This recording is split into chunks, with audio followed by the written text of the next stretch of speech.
Hello hi good morning जहर सबके इटा पैन फुटुचे तो आज ब्लॉगटा स्टार्ट करूँ। तो आज रंधा होचे दही बुंदी इटा मैं बुंदी पहला घरे बने देती सिंपल आमर बेसन आउ हल्दी टिके नून टिके देकरी मैं बुंदी बनी थी। आईटा दही रे बुंदी के पके दूचे गरम पानी पहला मैं बुंदी के पकाली तापरे टिके रेस्ट मिलला पर से ताके छानी करे मैं दही रे पकाली नून देली नून टिके अधिका हो जाइथिला फिर से पानी टिके मिसाली आईटा जीरा गुण मिर्चा गुण दे करी पड़झिमी।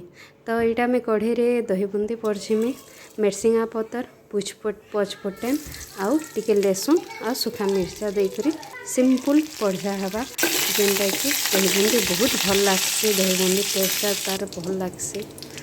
तो देखुन दही बुंदी संगे ही आज पुटल भजा पुटल के मुई भाजी सिंपल नून हल्दी देकरी